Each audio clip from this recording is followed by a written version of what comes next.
नमस्कार, जोहार। चलिए जानते हैं झारखंड की ताज़ा खबरों को, लेकिन उससे पहले अगर आपने अभी तक इस चैनल को सब्सक्राइब नहीं किया तो सब्सक्राइब कर लें, जिससे कि आपको झारखंड की ताज़ा खबर रोजाना मिलती रहे। सबसे पहली खबर, रतन टाटा की याद में एक साथ दौड़ा जमशेदपुर। 3 किलोमीटर दौड़ में शामिल हुए हजारों लोग, विजेताओं को मिला नकद पुरस्कार। बता दें कि उद्योग जगत के महान विभूति रतन टाटा की 87वीं जयंती पर JRD टाटा स्पोर्ट्स कॉम्प्लेक्स मुख्य गेट से रन फॉर यूनिटी का आयोजन किया गया। 3 किलोमीटर की लंबी दौड़ में हजारों लोगों ने भाग लिया।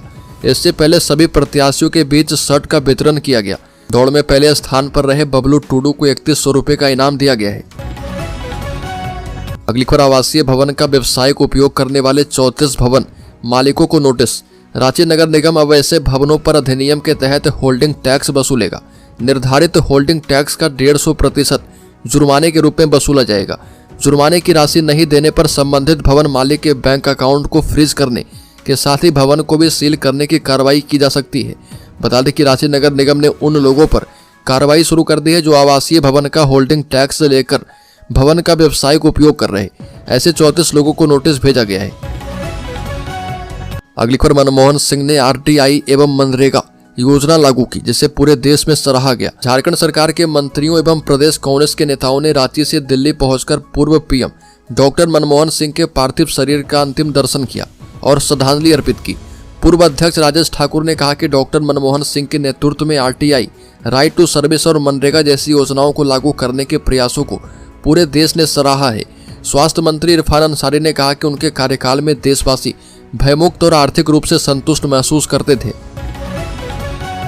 अगली खबर, झारखंड शैक्षिक अनुसंधान परिषद JCERT सरकारी और सहायता प्राप्त सरकारी स्कूलों के लिए वार्षिक अवकाश कैलेंडर 2025 जारी कर चुका है, लेकिन इसके साथ शुरू हुआ विरोध थमने का नाम नहीं ले रहा। सामान्य और उर्दू स्कूलों के लिए अलग अलग कैलेंडर जारी करने पर सहमति बनी थी, लेकिन इसके बाद भी एक साथ कैलेंडर जारी कर दिया गया।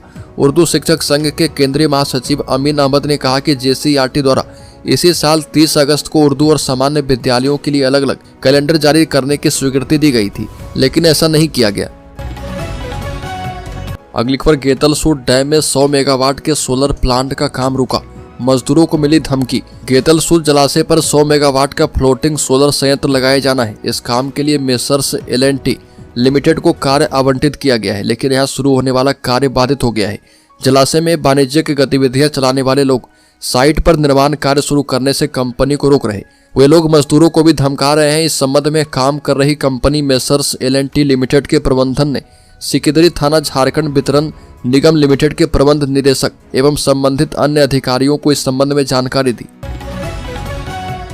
अगली खबर, मकर संक्रांति को लेकर मिलावटी खाद्य तेल की बिक्री ने पकड़ा जोर। आने वाले मकर संक्रांति एवं नए साल को लेकर खाद्य तेल की खपत में भारी बढ़ोतरी हो रही है। वहीं तेल की खपत में भारी बढ़ोतरी को देखते हुए मिलावटखोर भी सक्रिय है। लगातार अनुमंडल में मिलावट खाद्य तेल का कारोबार जोरों पर शुरू है एवं अभी से ही थोक विक्रेताओं के द्वारा भारी मात्रा में मिलावट का तेल स्टॉक किया जा रहा। मिलावटी तेल के कारण लोगों के स्वास्थ्य से खिलवाड़ हो रहा। पश्चिम बंगाल के बांकुड़ा, मेदिनीपुर, खड़गपुर और झाड़ग्राम से मिलावटी तेल भारी मात्रा में थोक विक्रेता द्वारा मंगवाया जा रहा है। अगली खबर, UDAS कोड प्राप्त विद्यालय बंद नहीं होंगे। गैर मान्यता प्राप्त निजी विद्यालयों के संगठन ने दावा किया कि शिक्षा मंत्री रामदास सोरेन ने उनको आश्वासन दिया है कि राज्य सरकार किसी भी UDAS कोड प्राप्त विद्यालय को बंद नहीं करेगी। Jharkhand private school welfare association ने बताया कि शिक्षा मंत्री ने कहा है कि राज्य सरकार गैर मान्यता प्राप्त निजी विद्यालयों के निःशुल्क बाल शिक्षा अधिकार अधिनियम 2019 के कुछ बिंदुओं पर नियमों को शिथिल कर सकती है। झारखंड के गैर मान्यता प्राप्त निजी विद्यालय के 12 संगठन की बैठक हुई है। राज्य का बजट कैसा हो, 15 जनवरी से मंथन करेंगे विशेषज्ञ, लोगों से भी राय ली जाएगी। वित्तीय वर्ष 2025-26 का बजट बनाने पर राज्य सरकार रेस हो चुकी है। 15 जनवरी से प्री बजट मीटिंग शुरू होगी। यह 2 चरण में होगा और इससे पूर्व राज्य सरकार ने आम लोगों से भी बजट को लेकर राय मांगने का फैसला किया है। बजट के माध्यम से आम लोगों का सुझाव भी मांगा जाएगा। प्री बजट मीटिंग में विशेषज्ञ से भी राय ली जाएगी और इसके बाद आम लोगों के बजट व्यू को शामिल करने और उसके क्रियान्वयन को लेकर भी विशेषज्ञों से सलाह ली जाएगी। इस बार परंपरा से हटकर बजट बनाने पर विमर्श चल रहा। अगली खबर, आधार कार्ड बनाने में फर्जीवाड़ा, बच्चों के बन रहे 2-2 कार्ड। झारखंड में आधार कार्ड में बड़ा फर्जीवाड़ा हो रहा। यहाँ बच्चों के 2-2 आधार कार्ड बन रहे। राज्य के करीब 4 लाख बच्चों के स्कूलों में एडमिशन और आधार के तथ्य में भारी अंतर मिल रहा। नाम के साथ जन्म तिथि भी बदल रही है। आधार कार्ड बनाने के लिए शिक्षा विभाग ने जब UDIS प्लस और आधार कार्ड को मैच कराना शुरू किया तो यह फर्जीवाड़ा सामने आया। दरअसल एडमिशन के समय स्कूलों के UDIS प्लस में बच्चों के नाम, जन्म तिथि, माता पिता का नाम आदि दर्ज होता है। यही जानकारी आधार कार्ड में भी होता है, लेकिन कई अभिभावकों ने आधार कार्ड में अपने बच्चों की जानकारी बदल दी है। अगली खबर, ATS संगठित आपराधिक गिरोह के कुख्यातों की संपत्ति अब कुर्क करेगा। जेल में बंद अमन साव, सुजीत सिन्हा, डब्लू सिंह एवं फरार प्रिंस खान की संपत्तियों पर ATS की नजर है।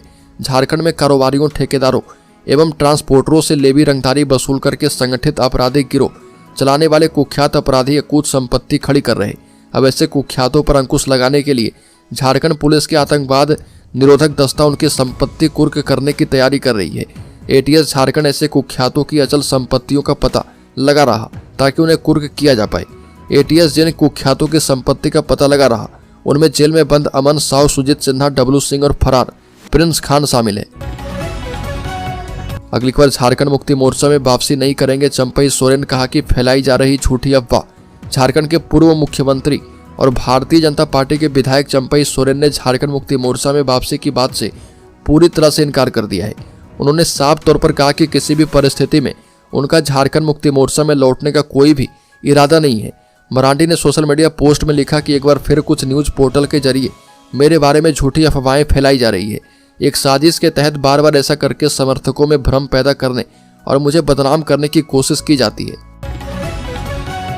अगली खबर, झारखंड की निजी कंपनियों में 53,000 स्थानियों को मिली नौकरी, 1,93,000 बाहरी। झारखंड के निजी कंपनियों में अब तक 53,389 स्थानीय लोगों को नौकरी मिली है, जबकि झारखंड की निजी कंपनियों में काम करने वाले 1,93,029 लोग बाहरी हैं। इस तरह झारखंड की निजी कंपनियों, प्रतिष्ठानों एवं संस्थाओं में कुल 2,46,418 लोगों को नौकरी मिली है। झारखंड में कुल 7,413 नियोक्ता हैं। श्रम विभागों के आंकड़े के मुताबिक 11,31,593 लोगों ने नौकरी के लिए अपना निबंधन कराया है। फिलहाल राज्य की निजी कंपनियों और प्रतिष्ठानों में 81 पद के लिए वैकेंसी है। अगली खबर, झारखंड की लड़कियों को कैंसर रोधी टीका लगाएगी सोरेन सरकार, 4 फरवरी से योजना शुरू होने की संभावना। झारखंड के मुख्यमंत्री हेमंत सोरेन की सरकार राज्य की बालिकाओं को कैंसर से बचाने के लिए मुख्यमंत्री बालिका कैंसर प्रतिरक्षण योजना लाने जा रही है। इसके तहत झारखंड के 9 से 25 वर्ष तक की बालिकाओं, युवतियों को सर्वाइकल कैंसर समेत अन्य प्रकार के कैंसर से बचाव के लिए ह्यूमन पेपिलोमा वायरस का टीका मुफ्त लगाया जाएगा। मुख्यमंत्री के निर्देश पर स्वास्थ्य विभाग प्रस्ताव तैयार कर रहा। प्रस्ताव को स्वीकृति के लिए कैबिनेट में भेजा जाएगा। HPV के 2 टीके 9 से 14 साल तक आयु के एवं 6 से 12 माह के अंतराल पर लगाए जाते हैं। अगली खबर, राज्य में शिक्षा व्यवस्था का हाल बेहाल, 7,000 से भी ज्यादा स्कूलों में केवल एक शिक्षक के भरोसे पढ़ाई।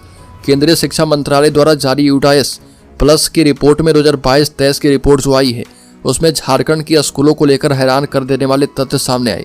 UDIS प्लस की रिपोर्ट के मुताबिक प्रदेश के 7,642 स्कूलों में एक शिक्षक कार्यरत हैं और इन 7,642 स्कूलों में एक शिक्षक के भरोसे ही सभी कक्षाएं चल रही है। सभी विषय वही पढ़ाते हैं और चिंताजनक बात यह है कि इन स्कूलों में कुल 3,78,000 बच्चे पढ़ रहे हैं, जिनका पठन पाठन केवल एक शिक्षक के भरोसे चल रहा। शिक्षकों की कमी का असर छात्रों की पढ़ाई और भविष्य पर देखने को मिलेगा। अगली खबर, झारखंड में PLFI ने भाजपा नेता से मांगी रंगदारी, व्हाट्सएप कॉल पर मिली धमकी।